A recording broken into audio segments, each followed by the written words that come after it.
Good. How are you? Good.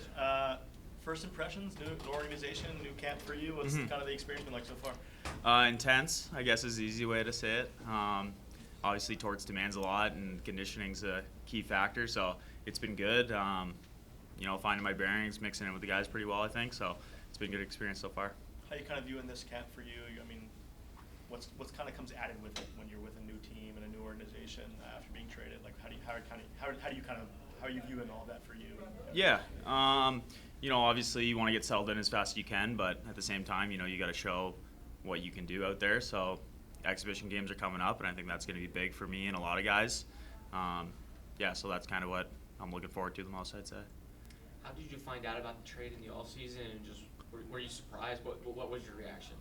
I wouldn't say I was too surprised. I kind of had the feeling it was coming, with salary cap issues in LA, kind of the direction they were going. I knew where I was standing.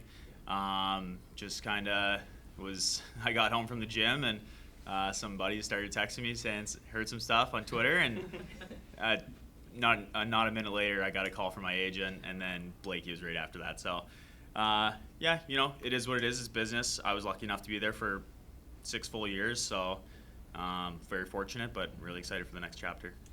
What's that jump like for the first time you were traded, and you're 3,000 miles away from where you were? Yeah, it was a little inconvenient. I had just got home 5 days before that, so I was back in Toronto, like north of Toronto, at home.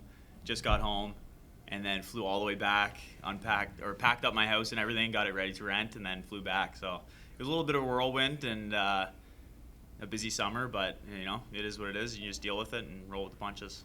This team's kind of in a rebuild of sorts, and there's been a lot of talk about the young guys coming up on the back end. You've been out there for a couple of days now. What do you kind of see from some of the younger prospects, and does it make you kind of a little more motivated to find your spot and kind of For sure, yeah. I mean, I think that's obviously been a topic of conversation.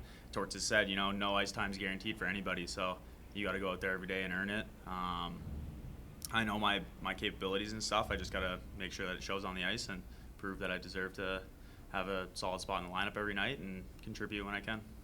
How does Tortorella's camp maybe compare to some of the ones you had in LA? It's all kind of similar. Obviously, that conditioning skate's probably the hardest thing I've ever had to do, but after that, it comes down to the practices and scrimmages against each other, inter-squad stuff. That's kind of similar format that we had in LA, so not too much different on that side, just kind of trying to find my game and get ready for preseason games and then roll into the regular season. What are some of the main things you want to show if you're looking to win a job or win a lineup spot? What are the qualities in your game that you want to show the front office? Yeah, I think just that I have the ability to defend against the other team's top-end players. I want to be a guy that's playing those top minutes and top 4 ice time and stuff like that. I think people know that I can contribute offensively, so I think start in the D zone, be solid there, and then make the right plays and jump when I can and contribute offensively. Thanks, Sean. thanks, Sean. Thanks. Awesome. Thanks, guys.